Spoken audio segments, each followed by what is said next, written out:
Okay, we are outside of Greenery Unlimited because today I'm going to meet with Rebecca and Adam, who own this place, founded it, and they're gonna teach me how to take care of plants, something I just have never done in the history of my life. Welcome to That's Cool Who Made It, and I'm your host, Paul, and these are all my fans. Get them.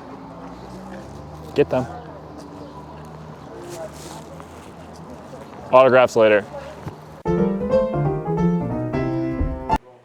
Turn around, see what happens.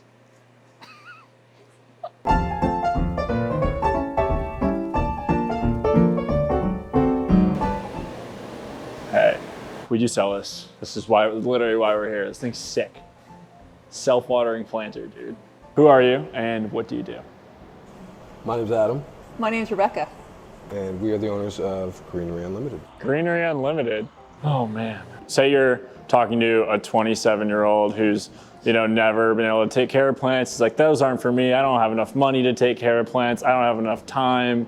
I'm not gonna do that. What would you tell that person? There's a plant for everybody. And I think that what I always joke, but like plants really are a gateway drug. Like if you have one plant and you're successful with that plant, you will get hooked because there is just this intuitive, innate human connection to nature. And so once you sort of are successful with that first snake plant or that first ZZ, you start to get all these good feelings around that plant. You care for that plant. There is this just quality of like wanting to nurture that. This is a top 3 plant. This is probably, I don't want to get ahead of myself. I think this is number 3. An indoor palm would be pretty sick. You don't think so? Number 1 plant. The cactus, the humble cactus. If you're the type of person that wants to get into plants and you come in, you buy a nice pot, you buy a beautiful fiddle leaf, you've dropped like $300-400 on a nice plant. If that thing dies, you're gonna hate it. You're gonna hate it. You're gonna hate the whole kind of concept of bringing plants indoors. So I think the thing that's really pushed us forward is to try to figure out, how to avoid those types of missteps. This is a bird of paradise. This is a bird of paradise. Is it? No. When you start to think about where do people spend time the most, it's indoors. We spend 90% of our time inside. That sort of, to us, begets, well, we need to help people bring nature inside, right? So we can't just say everyone should go outside, especially in New York City. There's not a lot of nature accessible to everyone. But what we can do is show people how to successfully bring nature indoors so that they can really unlock those benefits of biophilia. Biophilia is a hypothesis that we all intuitively know to be true, which is that humans have this innate desire to affiliate with other forms of life. Right? We've always been connected to nature throughout the history of humanity, and so we crave that connection. Just piggybacking off of what Rebecca was talking about, I find that I spend a lot of time at home now just staring at my plants. It sounds a little ridiculous. I mean, I'll spend like 10 minutes just like looking at my plants. It's better looking at my plants than staring at my phone. Totally, yeah. I mean, I should probably stare at plants on my phone on TikTok. Dude, the mister is nice. Look at the mist. So nice. We used to throw parties in here, like block parties, and we would get like a liquor license for one day, like a 24-hour one. Yeah. And they would have like the parties in here with the misters going, a DJ booth set up. Ziggy, turn off the mister. Okay. You can turn it back on, baby.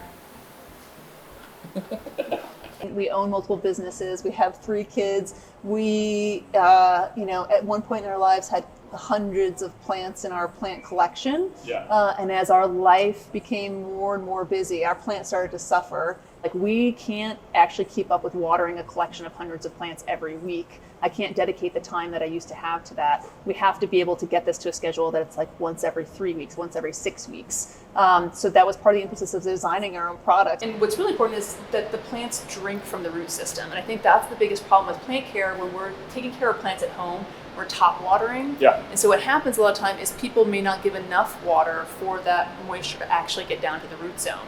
And most tropical plants enjoy wet feet, dry ankles, which is they actually want it to be fairly dry around the crown of the plant where it's touching the soil. Sure. That's actually a place that's susceptible to disease, but they want it to be wet at the root zone. So this is one of our self-watering planters. The name of the pot is the Fondra. Okay, the plant through capillary action is able to basically pull water up from the reservoir and drink as normal. Okay. It can be anywhere from like 2 to 4 weeks that you're not going to be, needing to refill. And then you're not subjectively like deciding or figuring out like, is the plant thirsty? Like you can literally just look it up and see, is there water in the reservoir? If there is, no need to refill, the plant is still drinking. Is there ever a reason you wouldn't want to use a self-water? No.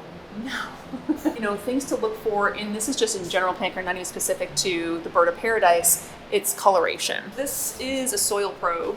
And so soil probes are utilized in the horticulture garden world. The most common thing that people do is they see a plant that looks sad or, stressed, it like needs more water. Yeah. Just like the gut reaction, just water it more. And that could actually be the very worst that you can do. If you took this out and this was super wet, then you're like, oh God, actually, I might need to dry the soil out. I've overwatered it. With these notches, you're able to take samples of soil at different layers. Kind of might touch it, feel it, see what's actually going on.